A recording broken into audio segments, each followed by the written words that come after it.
Wheel her back to the corner, would you? Nobody's dancing with the cripple." The boy in the pressed navy blazer said it loud enough for the whole hall to hear, and the whole hall laughed. The girl in the wheelchair did not laugh. She did not cry either. Folded her hands in her lap the way her father had taught her, and she lifted her chin, and she looked straight ahead at the dance floor she had not been allowed to cross. And then a boy nobody knew crossed it for her. He was small for 12. His suit didn't fit, his shoes were borrowed, and his name, the few who bothered to learn it, they said it like the start of a joke. The Orphan, the charity case, the boy from St. Agnes who didn't belong. It's coming out from this. Nobody moved, nobody spoke. The boy in the navy blazer had no idea who that quiet orphan really was. He had no idea whose son had just stepped into that room, but he was about to find out. In 9 minutes, every grown adult in that hall would go pale, and one of them would lose everything. Have you ever been the one in the corner? The one nobody chose? Let me take you back. 3 months earlier. You have to understand the place first, because the place is half the story. Beaumont Academy sat at the top of a long hill behind a wall of old brick, and it had sat there for 90 years, and it intended to sit there for 90 more. People in that town did not say they sent their children to Beaumont. They said their children were Beaumont as if it were something you were born into, like a name or a bloodline. The hallways smelled of lemon polish and money. The portraits on the walls were of men who had been dead 100 years and looked, every one of them, faintly annoyed that you were standing there. And at the center of all of it, the way a spider sits at the center of a web she has spun so carefully you don't even see the threads, was Mrs. Vivian Caldwell.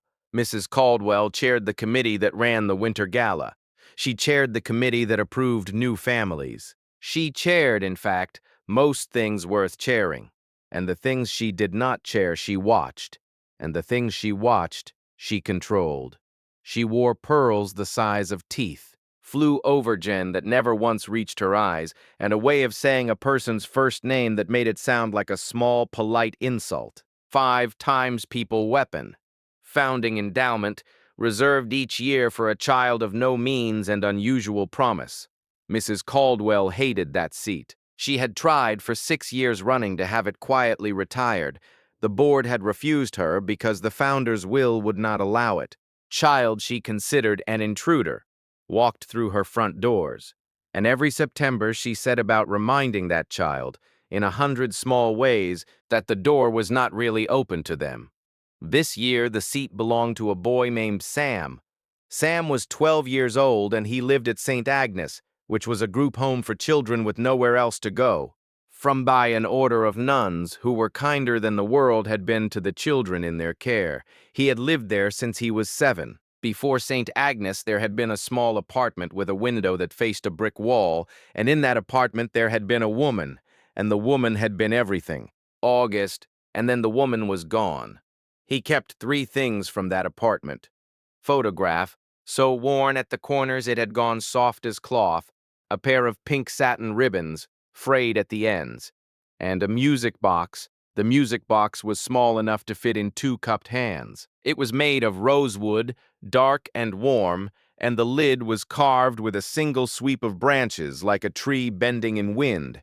When you turned the brass key on the bottom and lifted the lid, a tiny dancer rose on a pin and turned in slow circles, while the box played a waltz, 6 notes that climbed and then fell, like someone catching their breath. Inside the lid, in script so fine you had to tilt it to the light, were 6 words, for Sam, dance the part of you. And then, smaller, a single set of initials, and a little emblem of a snowflake with a child inside it. He wound that box every night before he slept. The other boys at St. Agnes had learned not to touch it. The first and only time someone had tried, Sam, who never raised his voice, who never raised his hands, had simply stood between that boy and the box and looked at him, and the boy had backed away. There are some things you protect with your whole quiet body. The music box was Sam's. He never told anyone what the box was, or whose it had been, or what the waltz was. He never told anyone that he could dance. That was the strangest thing about Sam.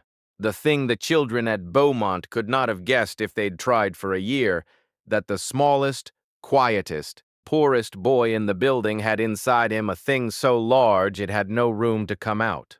Town that same autumn, a moving truck pulled up in front of a narrow blue house, and a man climbed down from it and unfolded a ramp and lifted his daughter down in her chair.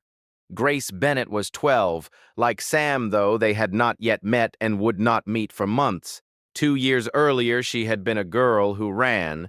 Then there had been a car and a wet road. $500 dam still could not bear to describe. And after a long time in a white room, Grace had come home in a wheelchair, and the running was over. Her father drove a delivery truck. He left before dawn and came home after dark, and on the nights he came home, he would carry his daughter to the window so she could see the moon. Fide Gallo and Oba Boa is assessed by the Iraj.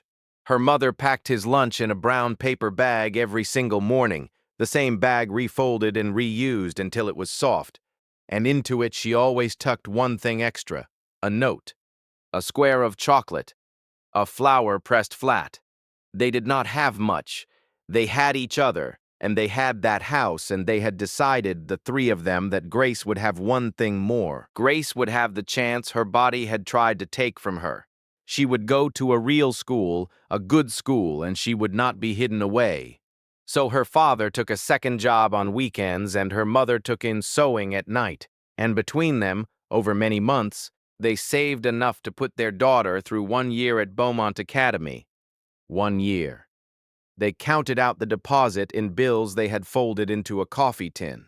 RSASS, and they drove her up the hill, and they watched her wheel herself through the great front doors with her chin up, just the way she would hold it 3 months later when a boy told the whole room she belonged in the corner. You should know that she was not bitter. That is the part people get wrong about children like Grace. She was not waiting to be pitied, and she did not want to be saved. She wanted more than anything to be asked, just once. To be a girl at a dance who got asked. 500-page, the Winter Gala was the dance. It was the oldest tradition at Beaumont, 90 years running, a children's ball held in the great marble hall under chandeliers that had been lit by candle when the academy first opened. Learned the steps for weeks beforehand. Card of the girls wore white and the boys wore navy, and there was a printed card and a small orchestra of older students. And at the center of it all, a single thing every child understood without being told, that the dance was a ledger. Who mattered? The boys asked the girls who counted, and the girls who counted were asked, and everyone in that hall walked away knowing exactly where they stood. Mrs. Caldwell oversaw the seating, the music, the guest list, and the lessons. Friend of Chase's going on from Pansy to Evra. Her son Chase, 12, handsome in the bland way of boys who have never once been told no, was to lead the opening dance, as a Caldwell always did. Many of them who were first influenced, it was impossible to explain what she did not dance. Way. And the girl in the chair would not dance. She did not put it that way, of course. She never put anything that way. She simply paired the children for practice and left 2 of them unpaired. And when Grace asked quietly who her partner would be, Mrs. Caldwell smiled her smile that did not reach her eyes and said, "Oh, sweetheart, we'll find something for you to do. You can turn the pages for the orchestra. Wouldn't that be nice? Some of us are made to be at the center of things, and some of us," and here she let her eyes drop to the wheels of the chair, "are happier at the edges. It's nothing to be ashamed of, dear." When Sam stood in line for a partner the way the other boys did, she looked at his suit, which did not fit, and his shoes, which were borrowed, and she said, "I don't think so. This is a Beaumont dance. We wouldn't want you to feel out of place." She did not even use his name. She called him the boy. She called him the charity case once, to another mother, not quite quietly enough. But what she did not know, fam buddy, who's at the boy she had decided did not belong, had spent 5 years learning to be invisible precisely so that he could survive a place like this. Girl she had decided to leave at the edges had spent 2 years learning that the edges are where you find the people who are worth knowing. What she did not know was who was coming to her gala this year. But we'll get to that. The night of the dance, the hall was full. The chandeliers were lit, the orchestra of students tuned their strings, mothers in long gowns stood along the walls, fathers in dark suits checked their watches, and the children, 100 of them in white and navy, gathered in the great marble room beneath the dead and faintly annoyed portraits. Grace's mother had stayed up 3 nights to sew her dress. It was white, with a hem her mother had embroidered with small silver leaves, and it was, everyone who was honest would later admit, the most beautiful dress in the room. Father had carried her up the front steps because the ramp was around the back, by the kitchens, where deliveries were made. He set her in her chair and he knelt down so they were eye to eye, and he said, "You are the brightest thing in any room, kiddo. Don't let anybody tell you different." Then he stood at the back, where the parents who had not been invited to stand at the front were made to stand, and he watched. Garion came on the activity bus from St. Agnes, alone in the suit Sister Mary had pressed for him and the shoes she had borrowed from a neighbor. Carried one thing in his jacket pocket, wrapped in a clean cloth, the music box. He did not know why he had brought it. Only that on the hardest nights, the box was the thing that steadied him, and he had a feeling this would be a hard night. He was right. The orchestra began. Barge of the rest of our officer. The opening dance was Chase Caldwell's, and Chase led it with a girl named Margaret Hollis, and the floor filled with white dresses and navy blazers turning in slow practiced circles. Favor, and along the wall the mothers nodded and the fathers checked their watches, and at the edge of the room by the orchestra, Grace Bennett turned pages she could not really see for a song she was not allowed to dance to. And Sam stood by the door and watched and was not asked and asked no one and was invisible just as he had been told to be. It might have ended there. 5,000 cruelty, the kind that happens in rooms like that every day and leaves no mark anyone can point to. It might have ended with 2 children at the edges and 100 at the center, and everyone going home knowing exactly where they stood, but Grace's father could not stand it. He came forward from the back, a big man in his one good suit, his hands rough from the truck, and he crossed to the orchestra and he leaned down to his daughter and he said, loud enough to carry, "Come on, sweetheart." Family, which is old man, and he took the handles of her chair and he wheeled her out onto the floor, and he began very gently to turn her in slow circles in time to the music. Father dances with a daughter who cannot stand. For one moment it was beautiful. For one moment the cruelest room in the county held something true in it. And then Chase Caldwell laughed. He laughed and he stopped dancing and he pointed and he said in that loud, careless voice of a boy who has never once been told no, "What is that? Are you serious? Get the wheelchair off the floor. It's the winter gala, not the hospital." And the children near him laughed, because that is what children do when the loudest among them gives them permission, and the laughter spread the way fire spreads in dry grass. Grace's father stopped. His face went red, then white. He was a strong man, but there is no strength that protects a parent from watching the world be cruel to their child. Fogue, who admits that he did not know what to do. Because what do you do? Mrs. Caldwell glided forward. Now, she said in the voice she used for managing things. Bakawarden Shahid, storm. She put one cool hand on the father's arm. Sir, I'm going to have to ask you to take your daughter to the side. We have a program, you see. There are steps. The other children have worked so hard. I'm sure you understand. And then to Grace, with the smile that did not reach her eyes, "It's all right, dear. Not everyone is meant for the dance floor. Wheel her back to the corner, would you? Nobody's dancing with the cripple." Francis of Location was sent aback and the whole hall heard it. And the whole hall, having taken its permission from the most powerful woman in the room, laughed. Grace did not laugh, feeling of the way in the land of everything lay. That made just what came when, what was the past subsequence of that? When what's your feelings and your lifted friends? She did not cry. She folded her hands in her lap the way her father had taught her, and she lifted her chin. But her father saw her eyes, and her father, who had carried her up those steps because the ramp was around the back by the kitchens, turned away so that she would not see his face. And that was the worst part. Folks' dorm, that the cruelty had reached even him, had turned a strong man's back on his own child because he could not bear to let her see what it had done to him. It was then that Chase noticed the boy by the door. He noticed him because Sam had taken something out of his pocket, the music box. Sam had not meant to. His hand had simply gone to it, the way your hand goes to the thing that steadies you, and he had drawn it out and was holding it in both hands, and the lamplight had caught the rosewood, and Chase saw it. "What's that?" Chase said, crossing the floor.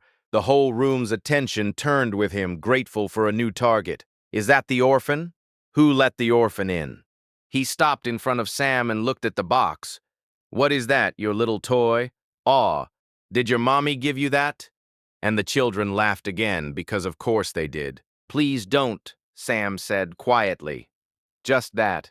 It was the wrong thing to say to a boy like Chase. "Please don't," Chase mimicked in a baby voice, and his hand shot out and snatched the box. "Give it back," Sam said, still quiet. For one, he stepped forward, and there was something in the way he stepped that should have been a warning, and firmed the box up over his head and turned the key with his thumb, and the lid fell open and the tiny dancer rose on her pin and began to turn, and the 6 notes climbed and fell into the great marble hall, and for one strange second the whole room was silent, listening to a waltz that nobody there knew but one old man who had not yet arrived. "Form Investing Building, it's a music box," Chase said, disgusted, as if it had betrayed him by being small. "It's a stupid baby music box." And he looked at Sam, who had gone very still and very white, and he understood the way cruel children understand, that he had found the one thing that mattered. Firing manual concern over the marble floor, and he opened his hand and he let it fall. It did not shatter, it did worse. It struck the marble on its corner with a sound like a small bone breaking, and the lid cracked clean across, snapped off her pin and skittered away under the feet of the crowd, and the waltz, mid-note, stopped. Just stopped. A climb without its fall. Finally, a ventriloquist founded him since the cold marble and gathered the broken pieces into his hands. And here is the thing you must understand, the thing that makes the rest of it matter. He did not cry. He did not shout. He knelt there in his too big suit and his borrowed shoes, in the middle of a room that had laughed at a girl in a wheelchair and laughed at her father and laughed at him, and he gathered the broken halves of the only thing he had left of his mother. Framt's police gang taken off the cold in the dark behind his closed eyes. And in the dark behind his closed eyes he heard her voice. "You have to go back now." 5 years, to a small apartment with a window that faced a brick wall. Sam's mother's name was Elena Voss. And once, French before the small apartment and the brick wall, before the long illness that took first her strength and then her breath, Elena Voss had been one of the great dancers of her generation. She had not been born to it. That was the thing the world forgot, the thing Mrs. Caldwell had spent 20 years making sure the world forgot. Elena had been a scholarship girl, child of no means and unusual promise, given a single seat at a single great academy by the will of a founder who believed that talent did not check your bank account first. She had walked through those front doors at 12 years old in a dress her own mother had sewn, and she had been told, in 100 small ways, that the door was not really open to her. And she had danced anyway. She had danced so that the women who looked down on her had to look up. By 20, she was the principal of a company that toured the world. The one they still showed in film schools, the one critics called the most human thing ever done on the stage, was a ballet called The Snow Child. But an orphan who is turned away from every door on the coldest night of the year, and who dances anyway, alone, until the snow itself comes down to dance with her. The waltz from The Snow Child was 6 notes that climbed and fell like someone catching their breath. Elena had a music box made when Sam was born. rosewood. Tiny dancer, the waltz from the Snow Child. Inside the lid she had it engraved, and the emblem she chose was the one from her most famous role, a snowflake with a child inside it. When the illness came, she did not stop dancing right away. Medical propensity of an Arabic temporary diploma of minority passings. Repeated every day for an hour to make it better to mean to say that the everyone became an officer. She taught him the thing under the steps. "Listen to me, baby," she would say, kneeling in front of him when her legs would still let her kneel. "The music is not out there." She would tap the record player and shake her head. "It's in here," and she would lay her hand flat on his small chest, over his heart. "When you can't hear it anywhere else in the whole world, it will still be in there. That's the part of you nobody can take. Not anybody. You understand me? Dance the part of you that no one can take. For Sam, dance the part of you." The engraving had finished the sentence on the box. He had read it 10,000 times. By the end, she could not stand. By the very end, she could only lie still and watch him, and in the last week of her life, when she could no longer speak above a whisper, she had asked him to dance for her. To dance the Snow Child. The orphan turned from every door who dances until the snow comes down, and he had, a 7-year-old boy in a small apartment, dancing the most human thing ever made for an audience of one, and she had watched him with the whole of her face, and she had whispered, "There you are. Variant planners of talent. There's my Snow Child." And she had closed her eyes, 83%, in the chapel at St. Agnes when it was empty, in the dark of the dormitory after the others slept, on the roof, once, in the rain. Dance was hers, and you do not show the world the part of you that no one can take. You keep it. You wind it like a music box and you keep it. And now the box was broken on the marble floor, and the boy who told everyone where they stood had broken it, and 100 people were watching to see what the orphan would do. What Sam did was stand up. He stood up slowly, the broken halves of the box still in one hand, and he looked across the floor at Grace Bennet in her white dress with the silver leaves, sitting alone in her chair at the edge of the room, with her chin up and her eyes wet and her hands folded the way her father had taught her. He looked at the only other person in that hall who knew exactly what it was to be told you belonged in the corner, gently at the edge of the orchestra's table. Antique quote, walked across the floor. He walked the whole length of that polished marble, through the silence that came after the laughter, past Chase, past Mrs. Caldwell with her pearls and her smile that did not reach her eyes, and he did not look at any of them. Fortune had been rugged. He stopped in front of the girl in the chair, and he held out one steady hand, and he said so quietly that only she could hear it, "Would you dance with me?" Grace looked at the hand, then she looked at his face. "I can't," she whispered. "I can't stand up." "You don't have to," Sam said. "Dancing isn't in your legs." He took her hand, and he laid his other hand flat against the side of her chair, the way his mother had laid her hand flat against his chest. "It's in here," he said. "Just trust me. I've got you." And he nodded to the orchestra. Now, here is where the 9 minutes ran out. Problem, because at the back of the hall, where the doors had been propped open against the heat of the chandeliers, a man had just walked in. And he was very old, and he leaned on a cane, and he had not set foot in Beaumont Academy in 20 years. Politics and Demand was the last living trustee of the founding endowment, the man whose family will had created the single scholarship seat that Mrs. Caldwell so hated, the man who, long ago, had run the company where a scholarship girl named Elena Voss became the greatest dancer of her age. Disputer in development of giraffes surround, he had come, on a whim, an old man's whim, to see the academy one more time before he died. He had walked in at the exact moment the orphan crossed the floor, and he stood at the back, and a warkus began to play, and Theodore Hollis heard the first 6 notes climb and fall, and the cane fell from his hand and clattered on the marble, and nobody noticed, because they were all watching the boy. The waltz was the Snow Child. The orchestra of students had been handed the sheet music weeks ago, one of a dozen pieces for the gala, and had never known what it was. But Sam had been hearing it every night of his life.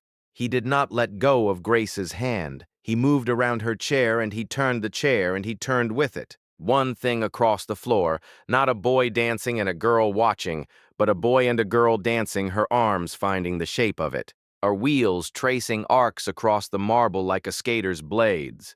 Her white dress with its silver leaves flaring as he spun her, his too big jacket flying open.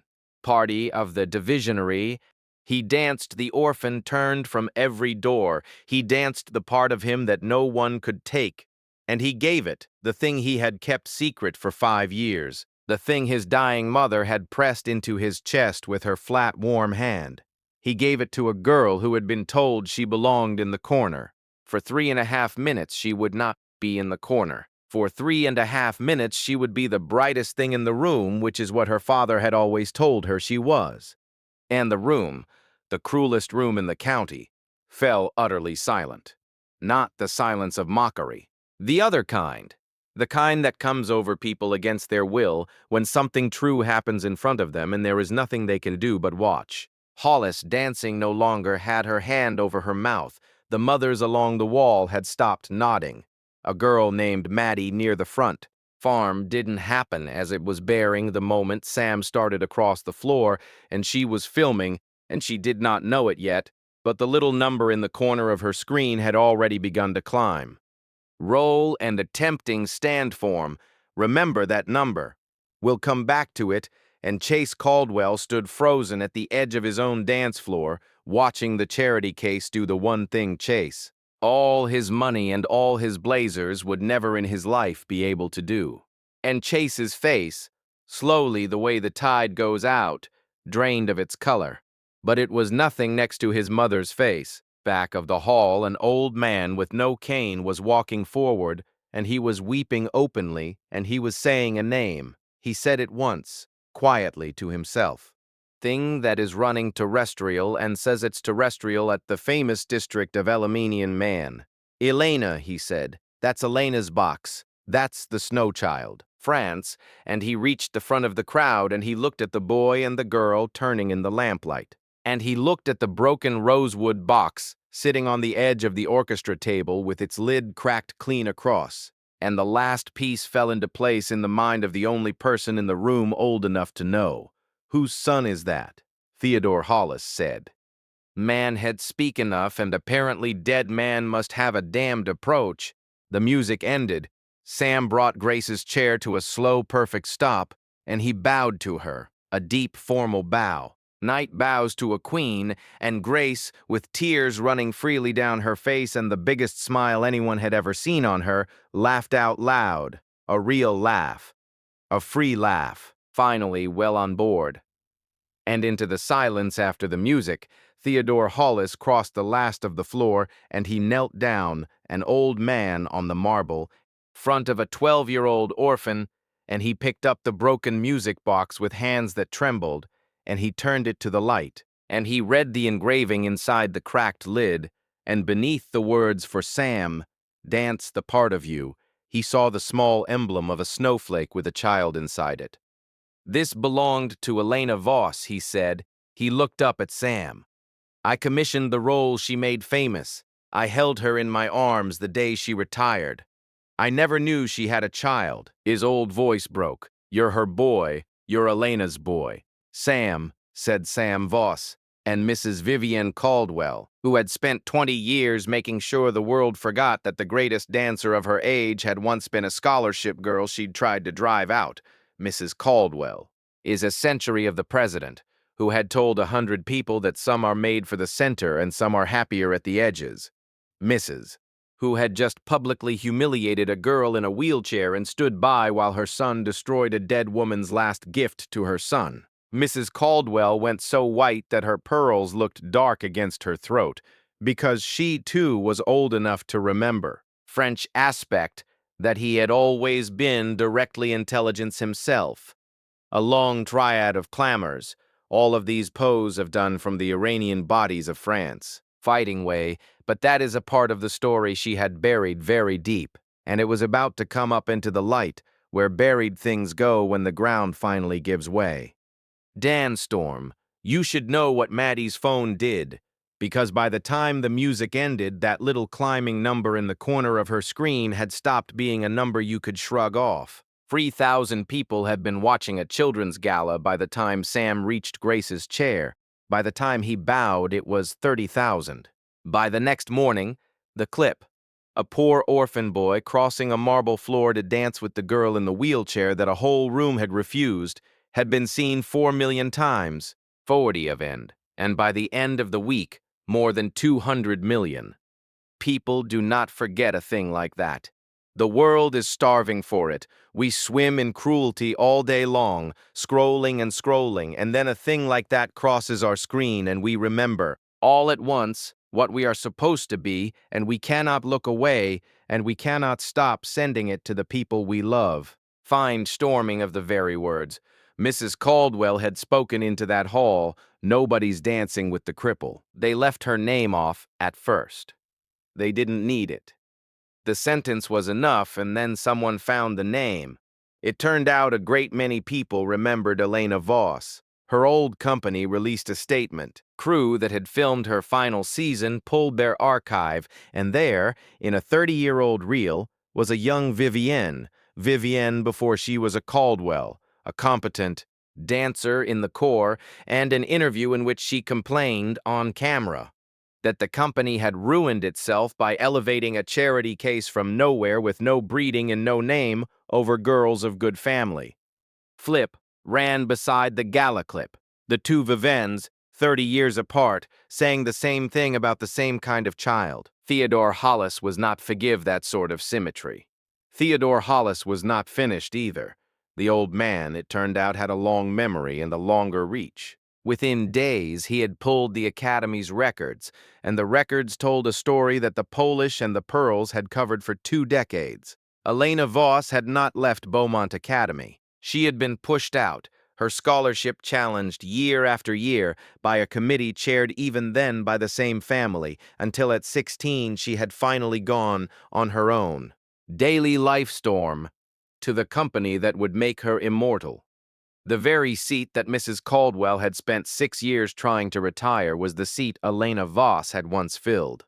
Dew, and the final bachelor had decided did not belong, was Elena Voss's son, sitting in his mother's seat, dancing his mother's dance in the very hall that had tried to be rid of her. You could not have written it, and nobody had. It had simply happened. The way the truth happens, all at once after waiting a long time in the dark. The board of Beaumont Academy met within the week. It was not a long meeting. Mrs. Caldwell was removed as chair of every committee she had ever chaired, and then, when she would not go quietly, she was removed from the board itself, by a vote that was not close. Families that had laughed loudest in that hall found, suddenly, that they had urgent reasons to be elsewhere. Chase Caldwell, who had dropped a dead woman's music box on a marble floor in front of 200 million eventual witnesses, learned a lesson that no 12-year-old should have to learn so publicly, that the world is watching, and that cruelty, once it is seen, does not wash off.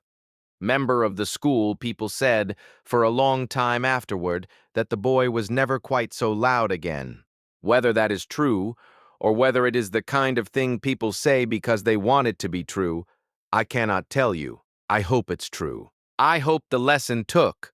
A child can still be more than the worst thing he did at 12. That, too, is part of what the Snow Child was always about. But the reckoning was not really about the punishments. The reckoning was about what came up into the light. Donor came forward and endowed 9 new scholarships so that there would no longer be a single seat to be hated, but 10. The board commissioned an audit of how every family had been admitted and treated, and the lemon-polished hallways were never quite so sure of themselves again. Founder's will, the one Mrs. Caldwell had spent 6 years trying to get around, was read aloud in full at a public meeting by Theodore Hollis himself. In a voice that did not shake at all this time, "The talent does not check your bank account first," it said in words 100 years old. See that you don't either. And what of Grace? What of the girl in the chair, the girl in the white dress with the silver leaves, the girl who had finally been asked, Grace's father did not have to take a second job anymore. The world, having watched the clip, had questions, and one of the questions was who that man was. The one who had wheeled his daughter onto the floor and then turned away so she would not see his face.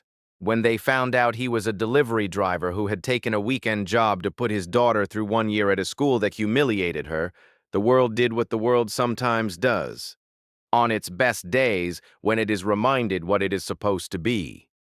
Beaumont Academy offered Grace a full place every year all the way through.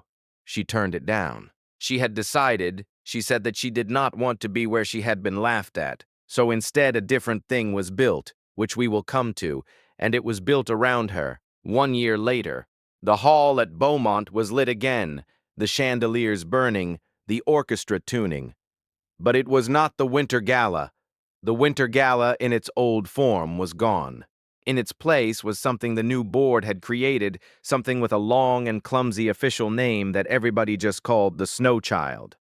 It was a recital and a ball, and it was open to every child in the city, and there was no ledger anymore, no card recording who mattered.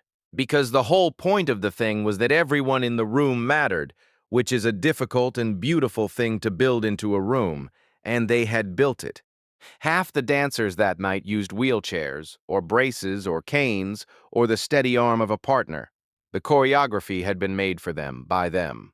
And it had been made, in large part, Grace Bennett, who it turned out had a gift for seeing how a body could move that no able-bodied dance master had ever thought to look for. Because she had spent 2 years at the edges, and the edges, as she had always known, are where you find the things worth knowing.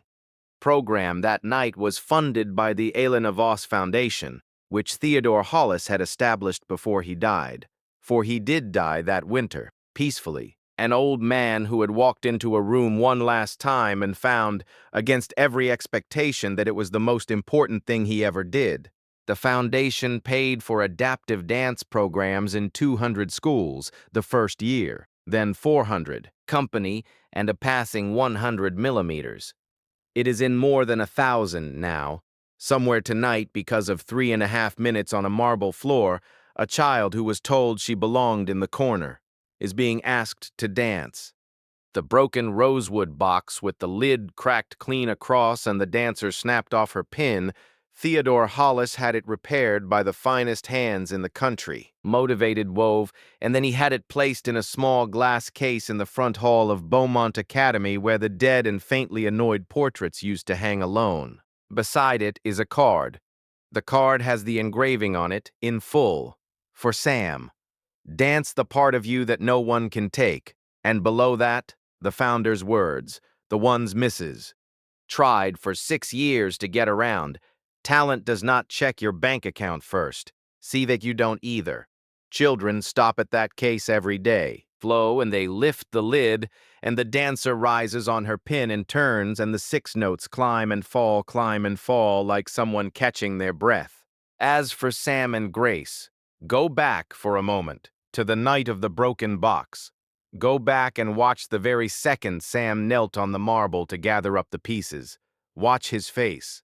He did not look at Chase. He did not look at Mrs. Caldwell. First place his eyes went, in the worst moment of his year, was across the floor to the girl in the chair. He chose her before he stood up. Ting Shahib. The dance was decided before he ever took a step. People always think the story turns on the moment he crossed the floor. It doesn't. It turns on the moment, half a second earlier, when a broken boy looked up from the broken thing in his hands and decided to spend his pain on someone else's behalf.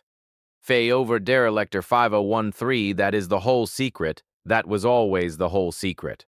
They are 15 now, Sam and Grace. He teaches the youngest children at the Snow Child program on Saturdays. Teaches them the thing under the steps, the hand flat on the chest, the part of you that no one can take.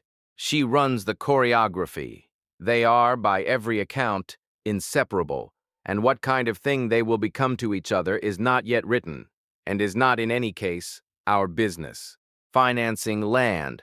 Some stories you don't finish, you just leave them turning, like a dancer on a pin, climbing and falling, and you trust that they go on after the lid is closed. If this story moved you, Take 1 second and like it, share it with someone who needs it tonight, and subscribe so the next one finds you. And before you go, answer me this in the comments because I read them. Have you ever been the one in the corner, the one nobody asked? What did it feel like when someone finally crossed the room? But here's what really gets me. Long after the music box closes, it wasn't the talent. The world fell in love with the dancing, but the dancing wasn't the point. Children in that room could have crossed that floor. Only one of them did. One who did was the child with the least, the orphan, the charity case, the boy whose only possession had just been shattered on the marble at his feet. He had every reason in the world to keep his pain for himself. Nobody would have blamed him. Fined, and instead he looked across the room, found the one person lonelier than he was, and gave away the only thing he had left to give. We tell ourselves we'll be kind when we can afford it, when things settle down.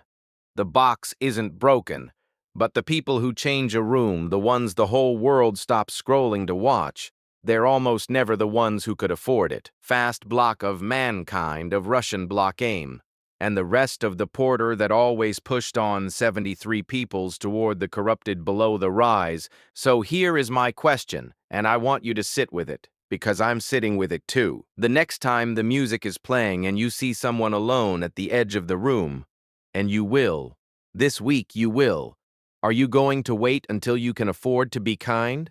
Or are you going to cross the floor with whatever broken thing you're holding and ask them to dance? Tell me. Tell me in the comments about the time someone crossed the floor for you. Or, braver still, tell me about the time you didn't and wish you had. I'll be down there reading every one.